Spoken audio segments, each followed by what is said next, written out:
Questions? Sure. Obviously, we're excited to be back in the Women's College World Series in Oklahoma City. It was an exciting postseason, to say the least. Again, really tough super regional. Clemson was a very tough ACC opponent. Just excited to be back here and have an opportunity to compete for a national title. Questions? Okay, we'll go front row right.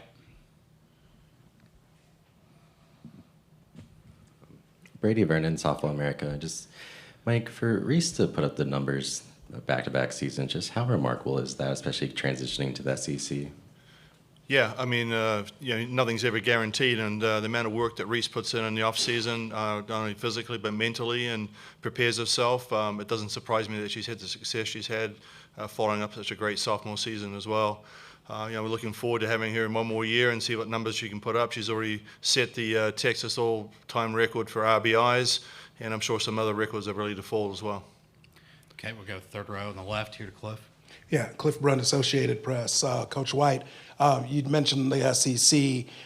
First year in the conference, obviously things turned out pretty well for you, but just what are your thoughts about how difficult or challenging it was over the course of the season, and how did that prepare you for right now?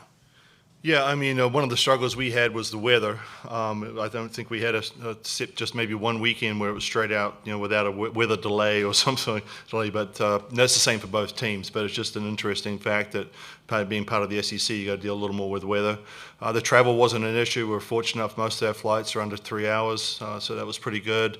We enjoyed the competition week in and week out, the great crowds that were available at all the venues, and just the level of play, and obviously the organization of the SEC conference itself. Jeremy Hammond does a tremendous job, and we're really excited to be in that conference. Okay, we'll stay on the left and go to Jenny on the front row. Jenny Carlson with the Oklahoma. Tegan, you guys obviously here last year. I'm curious, what role does 24 play in 25? Is it motivation? Is it what piece of the puzzle is that for you guys? I think a little bit for sure. Obviously, we know what it takes to get there, and then obviously what it feels like to lose at the end and not get on top. And so I think obviously it plays a role, but I think most of it is just experience. We graduated a few, but we bring back a lot of experience, and everybody but 4 of us have been here. And so I think that's more than a lot of teams probably here. And so I think just using that to our advantage, and just we know what it feels like, and so just using that. Mike, can I ask a wholly different subject to you? A lot of talk about seeding with this tournament, whether it's seeding through 32 or 64 or even reseeding at this point. Do you have strong opinions on either, whether we should see a deeper seed from the original selection or this tournament should be reseeded?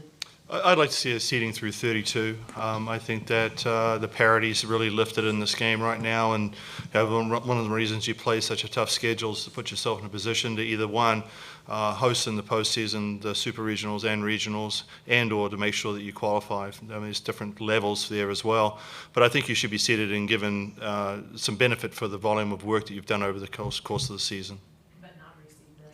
I don't think reseeding. I mean, it's just part of the excitement, I think, and that's kind of the fun of it. I mean, it's just my opinion. I don't know if it's right or wrong.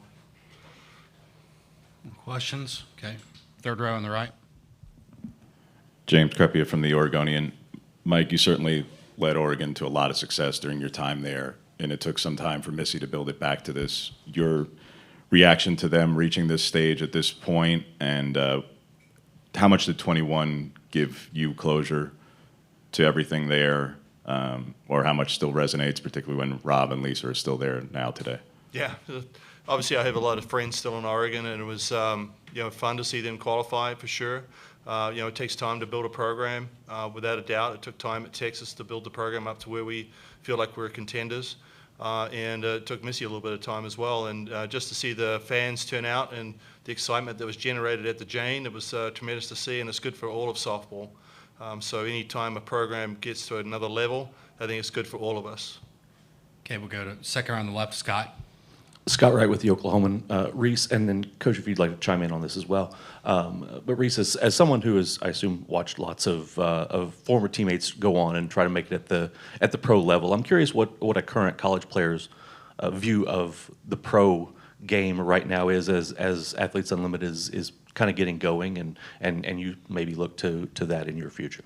Yeah, of course. It's definitely a dream of mine to play pro, and looking ahead at all the past players from the collegiate level being able to go play at the next top level was just really cool to see. I think it's great, and I've seen so much growth in it so far, so I'm very excited to see how much it grows by the time I've graduated.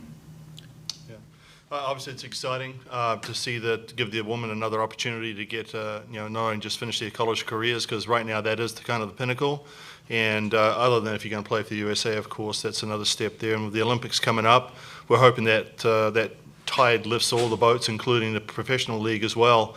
And there's some great people, great coaches that are around that sport right now, and they just need the promotion and the sponsors to get behind it and make sure that these women can make a living out of playing softball.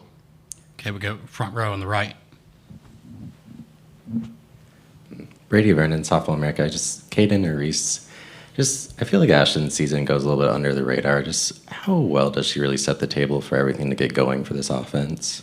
Reese, Reese, go ahead. Sorry.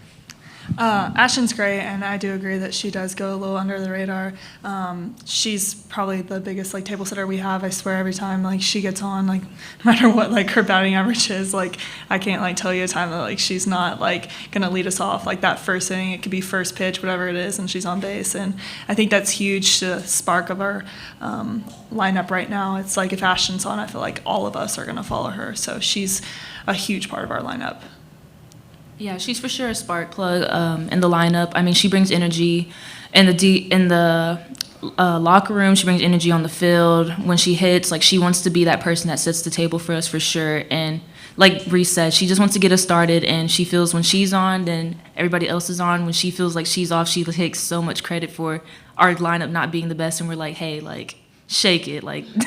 Don't worry about us. You keep doing your thing. We'll cover you up. Okay, we go third row on the left, Cliff. Yeah, Cliff Brunt, Associated Press. So this is for the players. So there's a lot of people who are watching softball maybe for the first time, and one thing that gets mentioned by people who don't watch it all the time is the cheers you guys do in the dugouts.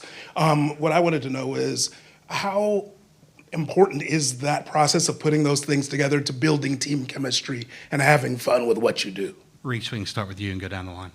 Yeah, I think energy is just a huge part of this game, and just in women's sports in general, I think we show a lot of passion. I think it shows our heart and our love for the game, and I think it brings just the team together as one instead of just being all about yourself. I think if you're cheering for everyone else, it just makes you a little less focused on yourself and focused on the team. And I think this team, we've seen, when we don't have that energy, we don't play as well, and it's something Coach White harps on all the time. It's just bringing full energy, which includes all the cheers and communication. Yeah, I think you said it. I mean, it's more fun. It's more fun to be loud and have a lot of energy, and it's more fun to watch, and it's more fun to be a part of on the field. I like when both teams are loud because it makes the game more fun. Coach Z always says you're either doing a thing or supporting a thing, and I think that kind of just puts it really well. Yeah, same thing what they said. The energy just helps the game keep rolling, keep us fast, brings a lot of momentum and a lot of, passion and support for each other. So the game doesn't know who's supposed to win, but when you have that energy at that point, anybody can take over. Okay, we'll go third row on the right to Justin. Justin McLeod from D1 Softball. Tegan and Reese, could I get you two to just talk about your relationship with each other, especially when you're out there? You guys make such a great battery. You look locked in together. Can I just get you to talk about your relationship with one another? Reese, if you'll start again. Yeah, Tegan's one of my best friends. I think that's a key part to how we are able to connect on the field. I feel throughout the 2 years of me catching her, I've been able to grow in my knowledge of when she's on and when she's off mentally. And I think that's big for us and our pitching staff, is being able to create those relationships to where I can go talk to Tegan and know what she needs to hear from me to be able to be successful. Yeah, I think same thing. Her passion and her drive kind of just inspire me.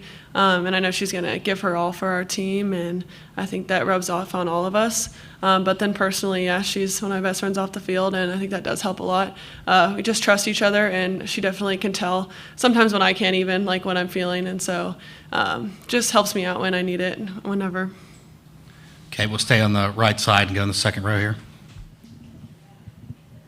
Grace Wasoli, SECsports.com. Mike, if you could just speak towards the upcoming schedule of what you guys are looking at this week with potentially facing some teams that you've already faced in conference play and what that looks like for you with Florida, obviously, tomorrow and what's to come for the rest of the week. Yeah, I don't know about potentially, but it is going to happen. I mean, either way, we win or lose, we're going to face two SEC teams, and it's exciting. I mean, they're going to be a tough battle, but that's what you come here for, to play the best. And if you want to be the best, you got to beat the best. It's exciting from the standpoint of the game right now. It's just tremendous, and we just can't wait to get out there and play and have some fun. I think that's when our team battles the best, and sometimes when we're down. We've become our most dangerous. I'm hoping that's not the case, but I'm hoping we bring it right away and come out there in the field and show the country what we can do. Sure, we'll stay on the right side, go to the third row. James Crepea of the Oregonian. Mike, we hear about a lot in men's sports, particularly football in the playoff or basketball during the NCAA tournament, when the portal opens for the teams who are no longer playing, and the difficulty and challenge that is for coaching staffs, and whether or not there's a way around that. What is the challenge here for softball when that's the case? Is that a challenge in the same way because the academic calendar is a little different, or is it as big a challenge for softball coaches, and how would you like to see it fixed, remedied, or not? Yeah, I mean, it is a big issue, and right now there's already some players that are committed to teams that are either in the tournament or out of the tournament, and depending where you're at, and your focus for this obviously needs to be on this tournament right now, or it should be at least. And so, scheduling those, some of them are having visits to programs that are in super regionals or regionals, and it's not something we're doing, but I'm not saying it's right or wrong, but it can be an issue. So I think that it should be pushed back just a little bit until everybody's done with their season. I think that would be fair. So readjusting that calendar seems to look at it. But we're going to go with the rules that are set. We're going to make adjustments and deal with it. And I'm not griping about it. I'm not anything else like about that. But we just deal with what the issues are right now. And our issues are to compete in this tournament, and then maybe look for some people in the transfer. We're still looking. Don't get me wrong. We're still aware of people that are in the transfer portal, and we're going to go along with that. Any more questions? Okay, we'll go front row right. Brady Vernon, Softball America. Just, Mike, how big was those last few innings for Mac and maybe bringing her confidence into this week to end the Super Regionals? We wouldn't be here if it wasn't for Mac Morgan. And then you could say that about several other people. We could say that about the bunt that Katie Simmons put down, the strikeout that Tegan made, and the last play she made. That was she made that look pretty easy, but that little double hopper kind of held your breath, over that play with a really fast person on base. So there's a lot of turning points in that game. But Mac's contribution, and especially after having been hit around a little bit towards the end of the year, it didn't faze her one bit. She was ready. She wanted the ball, said, I'm going to do my best for my team, and that's all we could ask, and she did that for us. Okay, and that'll wrap things up for Texas. Thank you. Thank you. Thank you. And a reminder, Hammond